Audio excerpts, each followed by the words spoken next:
morning, guys. We are beginning indicator 38 today, and indicator 38 has two parts.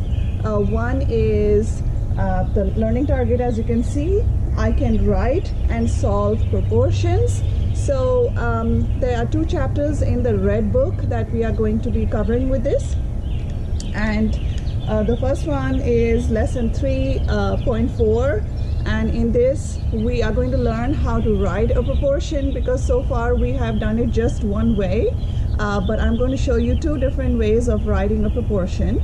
And then lesson 3.5, which will be the next one, is all about solving proportions. Okay, so once again, let's talk about what is a proportion.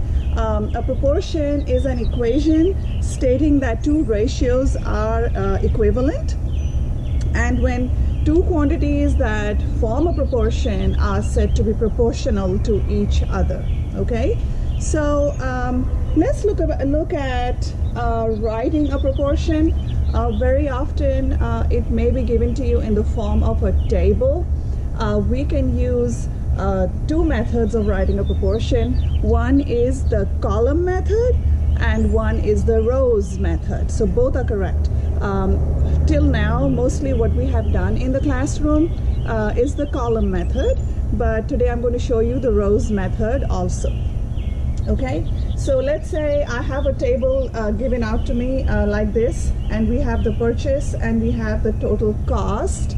Then we have, like in last month, we had 2 ringtones for $6, and this month 3 ringtones for X number of dollars. So we need to later on solve what X stands for, and the solving part is going to be in the next lesson. But right now we're just going to set up the proportions so we know how to solve it. Okay, so the column method basically goes up and down, up and down. Okay, and then you just put an equal to sign in the middle. As you can see, 2 ringtones over $6 is equal to 3 ringtones over X dollars. So you will see that both the numerators are going to have the same unit, and both the denominators will have the same unit. So that is what the column method is. All right, the rows method, it goes this way. All right, so I can write 2 ringtones over 3 ringtones. So you can see on one side we are just going to have the same unit, and then we write $6. So 2 ringtones over 3 ringtones is equal to, because we are writing a proportion, over $6 is equal to $6 over X dollars. So as you can see over here, ringtones over ringtones and dollars over dollars. All right, so that is basically the row method. So once again, in the column method, the numerators will have the same units and the denominators will have the same units. Okay, so this is the column method. In the rows method, the units are the same on each side of the proportion. So that's why, look, ringtones, ringtones, dollars, dollars. All right, so this is the way that we write out a proportion. So let's try another example.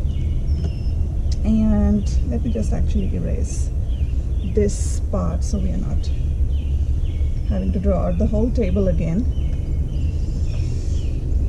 And we are going to say, actually, hold on, let me just do this.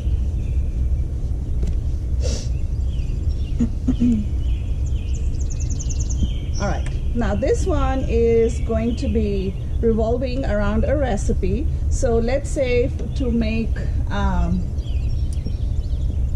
black bean soup,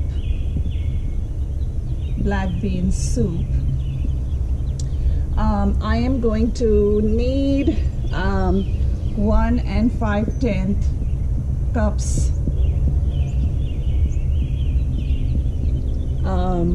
black beans. Then I need 5/10 cups salsa,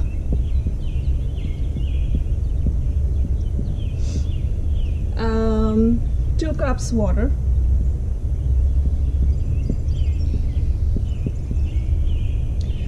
one tomato,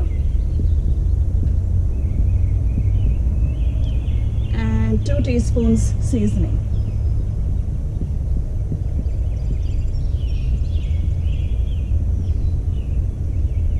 All right, so now it's saying a chef increases the amounts of ingredients in a recipe to make a proportional recipe. Okay, the new recipe has 6 cups of black beans, so this is going to change to 6 cups. All right, write a proportion that gives the number X of tomatoes.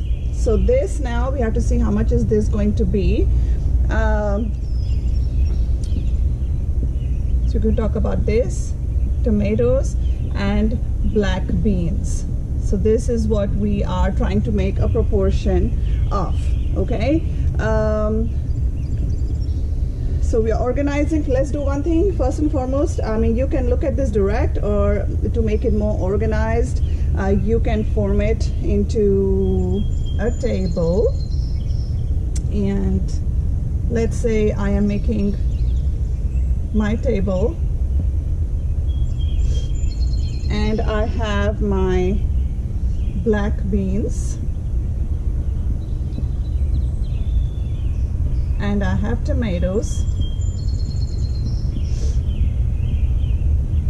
and then I'm going to put down, this is for the original recipe, and this is for the new recipe as to what it should look like. So we had 1 5/10 cups here, and we had 1 tomato in the original recipe.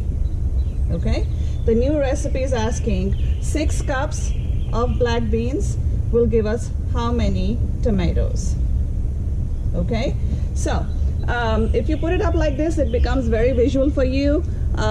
Column or the row method, whichever way you do, you will still get the correct answer. So let's say we are setting up this proportion and we are doing the column method. In the column method, we are going to take the columns, so up, down, okay? And then the same units are going to be in the numerators, and the same units are going to be in the denominators, okay? So if I say the column method, we will write 1 5/10 cups over, we're going to go down, over 1 tomato. We're going to write a proportion. Proportion always has the equal to sign, because one side of the ratio has got to equal the other side of the ratio, okay? So this is equal to, we're going to write again 6 cups. Remember, the same units on the top and the same units on the denominator, okay? So this is how you write the column method. Set it up as a proportion. 1 5/10 cups over 1 tomato is equal to 6 cups over how many tomatoes, because that's what we will find later. So that is X tomatoes. So this was the column method. And if I did the row method, I'm just going to erase this. You're talking about X tomatoes here. So, all right. So the row method,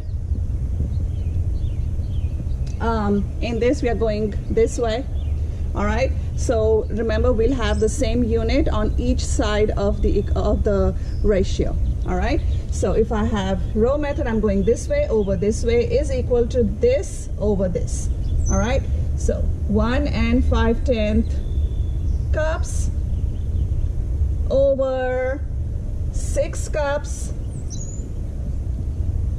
is equal to 1 tomato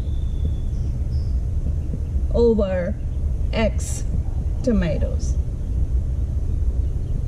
All right, so this is how we write the row method. Now, when we solve it, we will still get the same answer, and I will show you the solution part when we do lesson 3.5. let's say that we change the amount of water. Okay, let's say we change the amount of water now in the recipe, and we are trying to find a proportion with our black beans, and we had, so let's change this to the tomatoes to water now.